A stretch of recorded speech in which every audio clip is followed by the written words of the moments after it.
ఇవాళ నాకు చాలా సంతోషంగా ఉంది.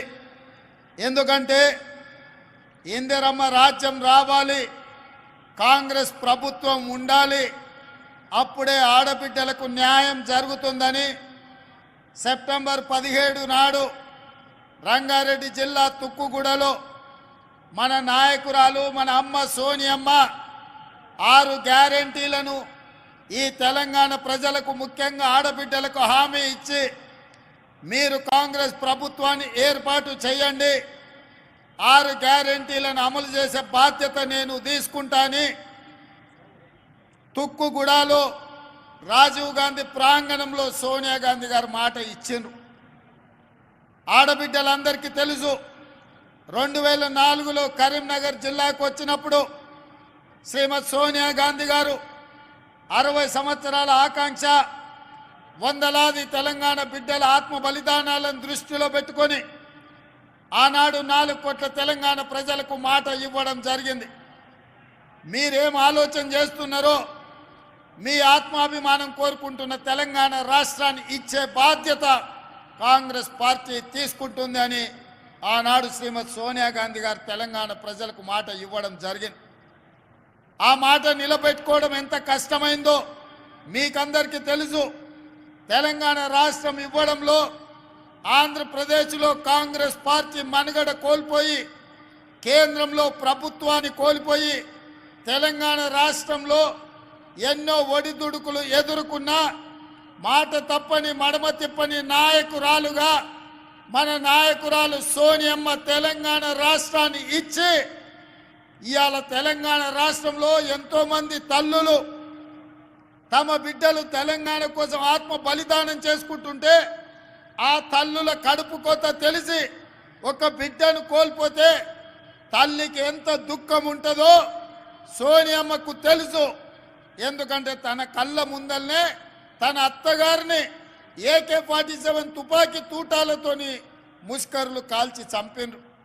తన భర్తను తమిళనాడులో ప్రజల మేలు కోసం పర్యటనకు పోతే మానవ బాంబులై రాజీవ్ గాంధీ గారిని బలి తీసుకుంటే కళ్ళ ముందు భర్తను కోల్పోయిన దుఃఖంతో 2 చిన్న బిడ్డలను ఒళ్ళో పెట్టుకొని ఈ దేశానికి నాయకత్వం ఇవ్వాలి, ఈ దేశంలో ఎవరి కుటుంబం కూడా కుటుంబ సభ్యులను కోల్పోవద్దు, ఆ దుఃఖం ఎవరికి ఉండొద్దు అని ఆలోచన చేసింది మన నాయకురాలు సోనియమ్మ.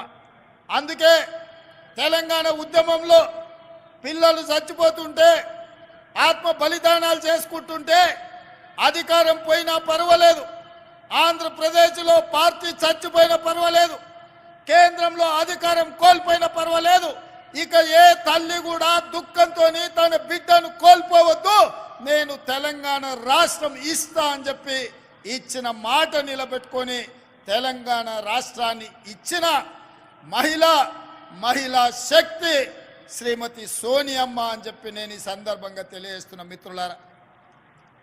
ఇవాళ మా అక్కలకు, మా చెల్లెళ్లకు, మా పెద్దమ్మలకు, మా అమ్మలకు నేను గుర్తు చేయదలుచుకున్నా, కాంగ్రెస్ పార్టీ అంటే ఇందిరమ్మ, కాంగ్రెస్ పార్టీ అంటే సోనియమ్మ, కాంగ్రెస్ పార్టీ అంటే ప్రియాంక గాంధీ. మరి ఇవాళ కాంగ్రెస్ పార్టీని నడుపుతున్నదే మహిళా శక్తి. మన నాయకురాళ్ళు ఒక మహిళా నాయకత్వంలో మేము పని చేస్తున్నాము అంటే మేము గర్వంగా గొప్పగా చెప్పుకుంటున్నాం మా నాయకురాలు సోనియా గాంధీ అని. అందుకే వచ్చిన తెలంగాణ రాష్ట్రంలో 10 సంవత్సరాలు ఏ ఆడబిడ్డను పట్టించుకోలే, ఏ ఆడబిడ్డను కలవలే. ఆనాటి ముఖ్యమంత్రి ఆడబిడ్డలు ఎట్లున్నారని అడగలే, మహాలక్ష్మి గ్రూపుల పరిస్థితి చూడలే, మీకు పావుల వడ్డీ ఇయ్యలేదు, సున్నాకు వడ్డీ గురించి మాట్లాడలేదు, మీ సంఘాలను దివాలా దీపించి మీ ఉసురు తలిగింది కాబట్టే ఇవాళ ఉద్యోగం ఊడిపోయి ఫామ్ హౌస్లో వండుకున్నాడు. వెనకటికి మన పెద్దలు చెప్పిండ్రు, ఆడబిడ్డ కన్నీరు పెట్టద్దు, ఏ ఇంట్లో ఆడబిడ్డ కన్నీళ్లు పెట్టదో ఆ కన్నీళ్లు ఊరికే పోవు, తప్పకుండా బలి తీసుకుంటాయని. అందుకే తెలంగాణలో ఉన్న ఆడబిడ్డలు 10 సంవత్సరాలు కష్టాలలో కన్నీళ్లలో కేసీఆర్ కనికరం లేక సంఘాలను దివాలా దీపిస్తే ఆడబిడ్డలందరూ కంకణం కట్టుకొని కేసీఆర్ను బండకేసి కొట్టిండ్రు, 100 మీటర్ల గోతి తీసి పాతి పెట్టిండ్రు. అందుకే ఇవాళ ఈ వేదిక మీద ఇందిరమ్మ రాజ్యం కాంగ్రెస్ ప్రభుత్వం వచ్చింది. ఇవాళ కాంగ్రెస్ అధికారంలో ఉంది అని అంటే మీ సోదరుడుగా, మీ అన్నగా, మీ తమ్ముడుగా, మీ రేవంత్ అన్నగా ఈ తెలంగాణ రాష్ట్రానికి ముఖ్యమంత్రి అయినంటే ఈ ఆడబిడ్డల ఆశీర్వాదం ఉండబట్టే, మీరు నమ్మి విశ్వాసంతో ఓటేసిండ్రు కాబట్టి ఇవాళ కాంగ్రెస్ పార్టీ అధికారంలోకి వచ్చింది.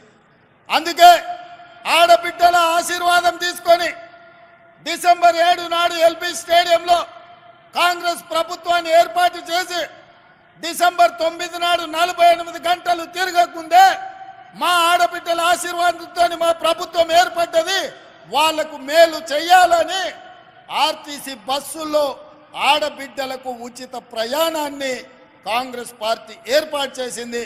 మా మంత్రివర్యులు పొన్నం ప్రభాకర్ గారి నేతృత్వంలో ఈ 92 రోజుల్లో 25 కోట్ల మంది ఆడబిడ్డలు బస్సుల్లో ఉచిత ప్రయాణం చేసి, అది భద్రాచలం రాములవారి గుడి కావచ్చు, సమ్మక్క సారలమ్మ దైవ దర్శనం కావచ్చు, యాదగిరిగుట్ట లక్ష్మీ నరసింహస్వామి కావచ్చు, అలంపూర్లో జోగులాంబ దర్శనం కావచ్చు, అదే కాదు ఇంటి ఆయన అప్పుడో ఇప్పుడో కోపం చేస్తే చెప్పా పెట్టకుండా అమ్మగారి ఇంటికి వణిక కావచ్చు, ఈ ఆర్టీసీ బస్సులో మా అక్కలు మా చెల్లెళ్ళు ప్రయాణం చేసి ఇవాళ మా ఆడబిడ్డలు మా అక్కలు మా చెల్లెళ్ళు ఆర్టీసీ బస్సుల్లో ప్రయాణం చేస్తుంటే కేసీఆర్ అల్లుడు హరీష్ రావు ఆయన కొడుకు కేటీఆర్ కవిత కలిసి ఆటో డ్రైవర్లతో ధర్నా చేపిస్తున్నారు కిరాయిలు ఇచ్చి. ఏమన్నాయంటే ఆడబిడ్డలకు ఆర్టీసీ బస్సులు బంద్ చేయండి అని. నేను అడగదలుచుకున్నా మా ఆడబిడ్డల్ని, మీకు ఇచ్చే ఆర్టీసీ ఉచిత ప్రయాణం కేసీఆర్ బంద్ చేయాలంటుండు, టీఆర్ఎస్ వాళ్ళు ధర్నా చేస్తుండ్రు, నన్ను ఏం చేయమంటారని చెప్పి నేను మిమ్మల్ని అడగదలుచుకున్నా. నేనైతే ఎవడొచ్చినా సరే ఆడబిడ్డలకు అడ్డం పడితే ఆర్టీసీ బస్సు మీద ఎక్కించైనా సరే ఆడబిడ్డలకు ఉచిత బస్సు రవాణా సౌకర్యాన్ని మీ అందుబాటులోకి తీసుకొచ్చే బాధ్యత నేను తీసుకుంటా అని చెప్పి నేను చెప్పదలుచుకున్నా.